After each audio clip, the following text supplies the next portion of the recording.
예, 여러분 안녕하세요. 자, 오늘은 국어학개론의 제8강으로 문자론에 대해서 한번 강의를 하도록 하겠습니다. 문자론입니다. 오늘 수업할 내용은요. 자, 여러분 교재로는 페이지 171페이지 문자론을 펴보십시오. 자, 이 문자라는 건 이제 영어로 라이팅이라고 하죠. 라이팅, 쓰는 거죠. 라이팅. 그래서 이 문자라고 하는 것이 이제 이런 사람들 상호 간의 의사소통을 위한 어떤 기호 체계가 된다고 할 수가 있겠죠. 그래서 이 문자라는 것이 이제 그렇게 만들어진 것은 최근의 일이죠. 예전에는 다 음성 언어, 그러니까 말이었죠. 일종의 스피킹이었죠. 일종의. 이렇게 하다가 이렇게 문자가 만들어진 것은 불과 한 5에서 6천 년 전 정도밖에 되지 않습니다.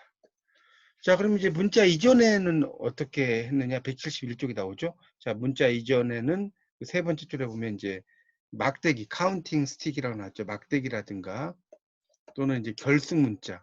이 결승이라는 말은 뭐냐면 맺을 결자예요. 이 승이라고 하는 것은 새끼줄이죠. 새끼줄을 맺어서 이제 그 어떤 글자 표시를 나타냈다는 뜻입니다.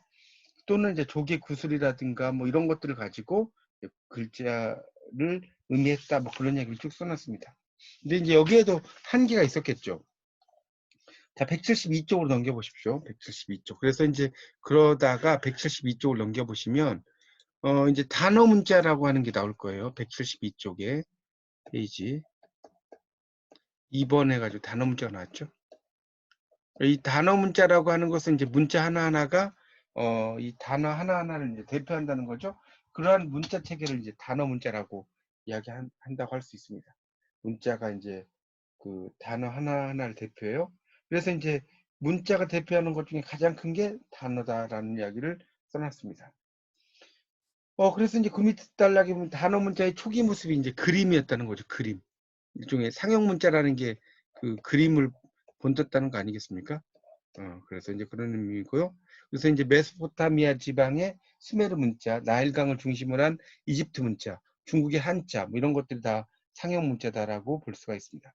그래서 이 상형 문자는 그림을 이제 그려야 되죠. 그래서 이제 그것의 원리들이 있다는 거죠.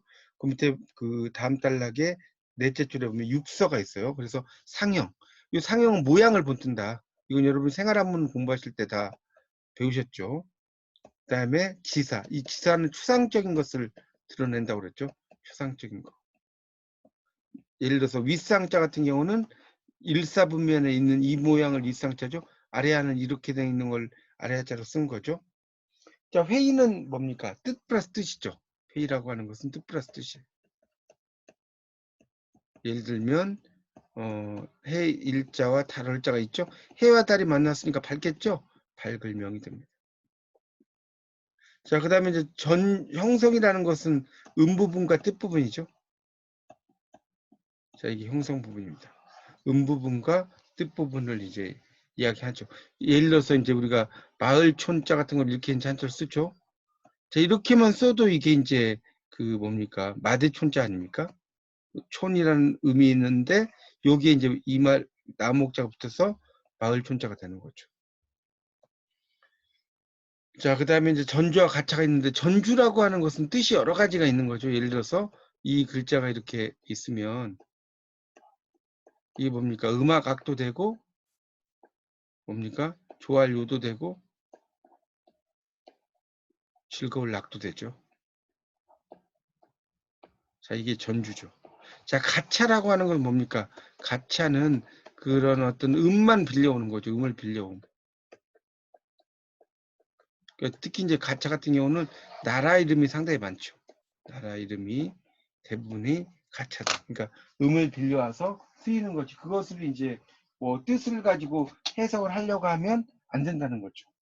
그러니까 우리가 가차라고 하는 것은 특히 이제 나라 이름을 이야기하는데 그 나라 이름을 만들 때 대부분이 음을 빌려와서 이제 나라 이름을 만든다는 거죠. 그런 것들 여러분이 이제 좀 알아두시면 되겠습니다. 자, 그런 의미로 이제 볼 수가 있어요. 그렇게 정리를 해 주시면 되겠습니다. 그 다음에 이제, 그래서 이제 상형 문자라고 하는 것에 대한 얘기가 쭉 나왔는데, 이제 단어 같은 경우는 보통 이제 표인 문자, 그 다음에 표음문자 이렇게 이제 이야기를 하죠. 그러니까 뜻을 의미하느냐, 우리말처럼 이제 음을 의미하느냐 이런 거죠. 예를 들면 우리가 이런 글자 한자가 이렇게 있어요. 그러면 이게 청이라는 의미지만 푸르다는 뜻 아닙니까? 그러니까 뜻을 나타내니까 이게 표의 문자죠. 표의. 근데 우리말은 그냥 푸르다 이런 말을 쓰죠. 푸르다라는 게 어떤 뜻을 나타내니까 뭐 이런 음을 가지고 쓰는 거니까 뭐예요? 표음 문자라고 할 수가 있겠습니다. 자, 그렇게 이해하시면 되겠습니다. 자, 173쪽에 음절 문자와 음소 문자가 있는데요. 자, 이 음절 문자 같은 경우가 이제 그런 단어 문자가 음절 문자로 바뀌는 경우가 있다는 거죠.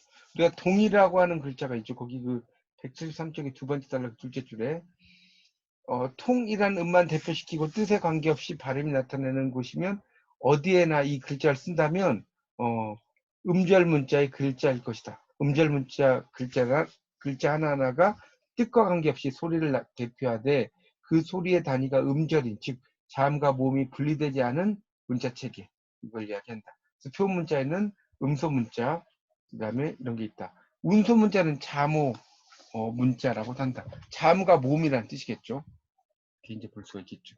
그래서 음소 문자는 문자 중에서 가장 작은 언어 단위를 대표한다. 거기 그 114쪽에 밑에서 세 줄 위로 올라가서 밑줄 치세요. 음소 문자는 가장 작은 언어 단위를 대표하는 문자다. 자, 한글의 구조와 특성이 이제 114쪽에 나오는데요.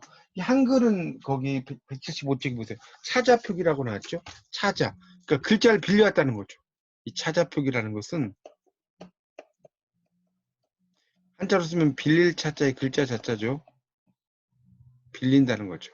빌렸는데 뭘 빌리냐면 글자를.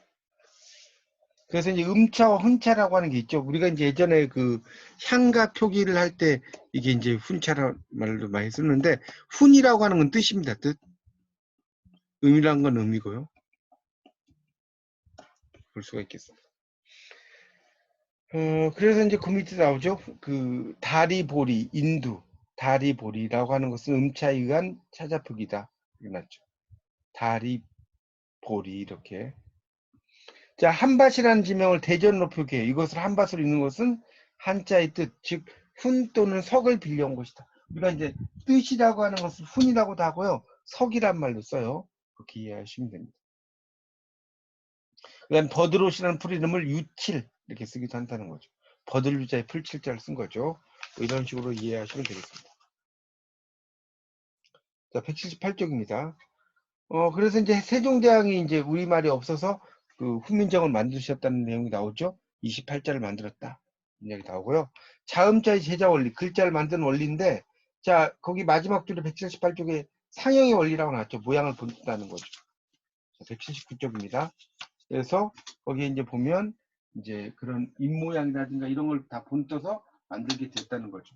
자, 거기 그 179쪽에 그 5번 밑에 보면 즉 미음시옷 니응은 각 글자를 발음할 때 관여하는 발음기관인 입의 네모진 모양, 이의 뾰족한 모양, 둥근 목의 목구멍의 이제 모양을 본떴다. 기읍과 니은은 이들 글자를 소리낼 때 이 혀 모양, 다시 말하면 설근, 혀의 뿌리가 목구멍을 막는 모양이다. 이렇게 나왔죠. 니은은 혀가 잇몸에 달라붙는 모양이다. 자, 그래서 이제 훈민정음 제자의 또 하나의 원리는 가액 원리다. 핵을 더했다는 거죠. 가획이니까 핵을 더했다는 뜻이에요. 그걸 이야기하고 있습니다. 지금 179쪽을 보고 있습니다. 그래서 이제 가액의 원리, 거기 6번의 도표를 별표 하나 쳐놓으세요. 자, 6번에 나온 도표. 여기 보시면 음성 분류, 기본자, 가액자, 이체자. 그래서 어금니 소리는 기읍과 키읔이죠. 가액을 했으니까 이체자는 예디응이고요. 그다음 혀소리 니은과 디귿과 티읕이고 리을이 이체자고요. 입술 소리 미음, 비읍, 피읍. 이거 양순음이라고 한다고 그랬죠. 그다음에 입소리 시옷, 지읒, 치읒. 자, 이체자 반침이고요. 목소리 이응, 여린 히읗 이응. 자, 이 글자는 이제 읽을 때 여린 히읗이라고 읽어요.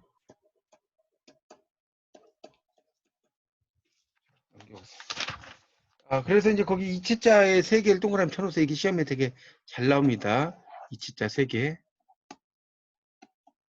자, 다음 중 이치자가 아닌 것은 이렇게 나올 수 있으니까 알아두십시오.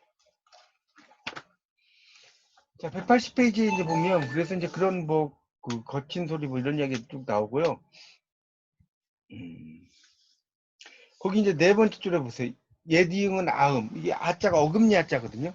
아자가 어금니 아자입니다. 어금니 소리란 뜻이에요. 여기 어금니 아자. 그래서 그 어금니 소리인데도 기읍과 관련시켜서 글자를 만들지 않고 후음. 이 후자는 목구멍 후자예요. 목구멍 후자. 목구멍 소리죠. 이응의 꼭지를 달아서 만들어서 예외적인 글자가 됐다. 자, 모음자의 제자 원리 같은 경우는 이제 천지인이라고 하죠. 모음자의 제자 원리, 천지인이라고 합니다. 자, 천지인이라는 것은 뭐냐면 하늘에 이 태양이 비치겠죠. 자, 이걸 점이라고 쓴 거죠. 자, 그 다음에 땅이 있겠고 사람이 있겠죠. 자, 그래서 이걸 이야기하는 거예요. 자, 땅을 뭐라고 그랬지? 사람을 인이라고 하는 거예요. 이걸 천이라고 하고. 자, 그런 이야기입니다. 그렇게 이제 이해하시면 될 것 같고요. 그 다음에 이제 그 180쪽에 밑에 보면 나머지 글자는 예디응과 나머지 글자를 결합했다. 그래서 아, 오, 야, 요처럼 쓰이지만 당시에는 자의 모습이 뚜렷하게 만들었는데 이는 이 글자들 이와 예디응 뭐 이런 거 이런 것들 의와 또 예디응이죠. 아래아죠. 아래아 예디응이 아니라 그러니까 이와 아래아 의와 아래아의 결합이라고 볼 수가 있겠습니다. 그런 이야기죠. 그러니까 여기에 태양이 있으면 의고 밑에 있으면 우가 되고 여기에 태양이 있으면 두 개가 있으면 야가 되고 뭐 이런 식으로 쓴다는 거죠. 자, 그 밖에 181쪽에 보면 이제 훈민정음에 대한 이야기가 나오고 있죠. 그래서 이제 훈민정음은 이거 말고도 거기 181쪽 둘째 줄에 비읍순경음이 있다는 거죠. 자, 이 비읍순경음은 어떻게 번역하냐면 입술 가벼운 소리.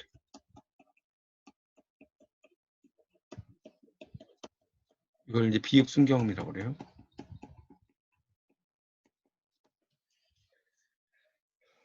옛날에는 다 미음순경음, 피읍순경음도 있었다고 나옵니다.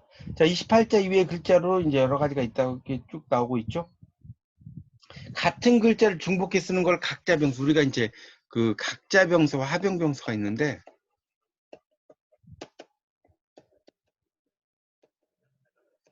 이 각자병서는 같은 글자라고 보시면 돼요. 자, 합용병서는 다른 글자죠. 이렇게 보시면 되겠습니다. 자, 그 다음에 이제 182쪽에 국어 정서법이라고 하는 게 나오죠. 여기 보면 이제 연철과 분철이라고 나오는데, 자, 연철이라고 하는 것은 이어 쓴다는 거예요. 이어쓰기. 자, 분철은 나눠 쓰기죠.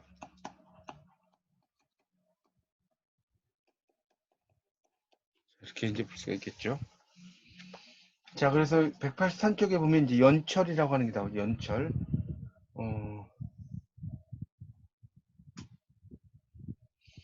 연철과 이제 분철이 나옵니다. 예를 들어서 만약에 얼굴이 할 때 얼굴이 리을과 이응이 이렇게 나눠졌죠. 분철. 근데 만약에 여기는 이음이 그대로 왔어요. 얼굴이. 그러면 연철이죠. 이어가는 거니까. 그렇게 보시면 되겠습니다. 자, 그래서 이제 그 밑에 183쪽에 8번에 예문 나오죠. 불이 깊은 나무간 바람에 아니밀세. 이게 뭡니까? 뿌리가 깊은 나무는 바람에 흔들리지 않으므로 이런 뜻이죠. 불이는 뿌리고요. 깊은 나무간 나무는 이고요. 그 다음에 그 아니밀세는 흔들리지 않는다는 뜻이 되겠죠. 그 다음에 맷골에 숨어 겨샤 이렇게 나왔죠. 턱보상절. 그러니까 맷고래, 그러니까 매 사는 고래가 숨어 계신다 이런 뜻이겠죠. 수빈이 겨, 쉽게 익혀서 날로 사용함에 편안하게 하고 잘 따릅니다. 자, 그 다음에 어마님의 이렇게 났죠. 그런 그 전시회를 연다는 뜻이겠죠. 그 다음에 성을 남아 산을 향하시니 성을 떠나서 산을 향했다는 뜻이 되겠죠. 이런 것들이 있습니다. 그러니까 옛날 표기 같은 경우는 연철도 있으면서 중철도 있고 중철도 있으면서 분철도 있고 상당히 복잡한 체계라고 볼 수가 있겠습니다. 184쪽입니다. 분철 나오죠. 나눠지는 거. 사람을 인도하여 주인이 모든 손을 이바도되 이렇게 나왔고요. 그 집에 가보라 이렇게 나왔고요. 돈을 모두와 돈을 모은다는 뜻이 되겠죠. 그래서 연철에서 분철로의 이행은 흐름이었다. 또 이제 그 과정에서 중철이 나온다는 거죠. 똑같은 글자가 이제 또 나오는 걸 중철이라고 한다는 거죠. 이렇게 볼 수가 있겠습니다. 이런 내용으로 이해하시면 되겠습니다. 자, 그래서 그 밑에 11번에 보면 이제 뭐 11번에 예문, 12번 예문들이 쭉 나와 있으니까 그건 여러분이 한번 읽어보십시오. 자, 그 다음에 185쪽. 그래서 이제 그런 그 돈내 같은 경우는 돈의 받침과 같은 니은이 다음 음절 첫 소리에 한 번 더 표기됐다. 가포는 갑의 받침과 비슷한 피읍이 표기됐다 이렇게 나오고 있습니다. 자, 그다음 이제 팔종성법이라고 하는 게 나오죠. 8개의 글자로 다 된다는 것이 팔종성법이고요. 186쪽 표음주의와 이제 그 187쪽에 그 내용을 한번 또 보겠습니다. 현행 한글 맞춤법 원칙. 그래서 이 표음주의라고 하는 건 우리말에 이제 표음주의라고 이야기를 했다고 말씀드렸죠, 아까. 표의주의. 그래서 이 표음주의라고 하는 것은 음소적인 표현 기법이다. 이렇게 알아두시고요. 둘 다 음이란 말 들어가죠. 표의주의는 형태적 표기법이다라고 이해하시면 되겠습니다. 자, 187쪽에 현행 한글 맞춤법의 원칙이 나왔죠. 이 한글 맞춤법의 원칙은 이제 한글 맞춤법 통일안을 만들고 나서 이게 이제 잘 이루어진다라고 볼 수가 있겠죠. 그런 내용이 쭉 나오고 있습니다. 자, 이제 문제를 풀면서 정리를 하겠습니다. 190페이지. 한글에 해당하는 거 당연히 표문자와 음소문자죠. 3번이 되겠습니다. 상형문자, 음소문자, 상형문자, 표문자, 표문자, 음소문자 이렇게 됐죠. 그래서 이 한글은 표음문자고요. 그 다음에 음소문자죠. 음소. 그렇게 볼 수가 있겠죠. 그러니까 답은 3번. 자, 석차 이한 차자표기와 거리가 먼 거 다다보리를 다다보리. 그러니까 이건 우리말을 이제 이렇게 쓴 것을 이야기하고 있죠. 다다보리. 자, 그런 이야기를 이제 써는 겁니다. 그래서 이제 이런 것과 전혀 거리가 먼 것은 뭐겠습니까? 그런 것과 거리가 먼 것은 175쪽에 나오죠. 음차, 훈차에서 아까 설명을 드렸습니다. 자, 그렇게 이제 볼 수가 있는 것이고요. 그래서 이제 그런 여러분이 의미 맥락들을 잘 따져가면서 그 의미들의 맥락을 잘 이해하는 거 이게 되게 중요합니다. 특히 이제 고전 같은 걸 공부하실 때는요. 그런 걸 좀 염두에 두시면서 잘 들으시면 좋겠습니다. 자, 그렇게 좀 정리를 하도록 하고요. 자, 그래서 이제 184쪽에 보면 10번에 사람을 인도하여 주인이 모든 손을 이바도되 그 집에 가봐라 돈을 모도와 이런 것들이 그런 예라고 본다는 것을 아까 말씀드렸습니다. 자, 그럼 185쪽으로 이제 가면 팔종성법 나왔죠. 그러니까 팔종성법이 있다는 것이 쭉 나오고 있습니다. 186쪽 표음주의. 이건 이제 우리 말이 대부분 표음주의라고 그랬죠. 표의주의라는 것은 그 중국어 같은 경우는 대표적인 케이스라고 볼 수가 있겠습니다. 그런 이야기가 되겠죠. 자, 그래서 이제 표음주의는 음수적 표기법, 표의주는 형태적 표기법이다. 이거 알아두시면 좋겠습니다. 자, 그 다음에 한글 맞춤법 통일하는 원칙이 188쪽에 나오죠. 188쪽에 보시면 나오고 있습니다. 원칙이 어떤 건지가 188쪽을 보시면 잘 나와 있습니다. 자, 그걸 염두에 두시면 됩니다. 그래서 이제 이 한글 맞춤법은 이제 표준어를 소리내는 대로 적되 어법에 맞게 표현한다라고 이야기를 하시면 되겠습니다. 자, 문제를 풀면서 정리를 하겠습니다. 190페이지. 한글에 해당되는 거 표문자, 그 다음에 음소문자 3번이고, 그 다음에 훈자 또는 석자에 의한 표기와 거리가 먼 것은 다리보리를 이렇게 쓴다. 한바칠 대전 이렇게 나왔죠. 훈차. 그다음에 길동을, 그다음에 영동, 밤들을 야입, 이디라고 이제 볼 수가 있겠죠.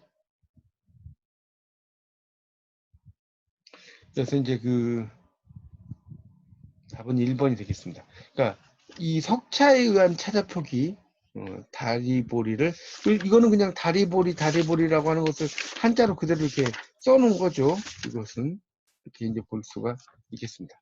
자, 밑줄친 부분에 구결식 표기 아닌 거. 구결은 이제 토를 다는 거죠. 천지지간할 때 지는 뭐뭐 의기 때문에 이거는 이제 그냥 음이 되는 거죠.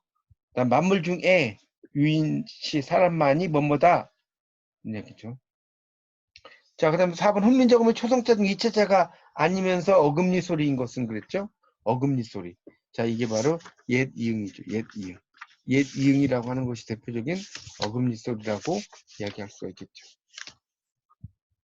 훈민정음 28자에 포함되지 않는 거 당연히 비읍순경음이겠죠? 3번. 이것은 28자에 포함이 안 됩니다. 자, 국어정서법의 변청 과정에 대한 설명 중 옳지 않은 거 그랬는데 2번에 훈민정음 창제 당시 문헌 중에 중철표기가 쓰인 것도 있다 이렇게 나왔죠. 저 훈민정음 창조 당시의 문헌 같은 경우에서는 지금 이제 세종대왕이 훈민정음을 만드셨다고 그랬죠. 자, 거기서는 이제 그냥 여러 의견들 한번 들어보시면 되겠고요. 우리말에서 연철표기를 할 것인가 분철표기를 할 것인가. 당연히 이건 뭐예요? 모아쓰기 방식을 채택했기 때문이라는 거죠. 모아쓰기 방식. 이것을 채택했기 때문이라는 거죠. 자, 그런 이야기가 되겠죠. 그런 모아서 이제 주로 글을 쓰게 된다는 거죠. 그러니까 이제 좀 더 연철 표기를 좀 더 이제 요즘은 많이 하게 된다라고 할 수가 있겠습니다. 자, 이상 문자론 제8장에 대한 강의를 마치겠습니다. 다시 한번 여러분이 반복하시면서 여러분의 지식으로 만드시기 바랍니다. 감사합니다.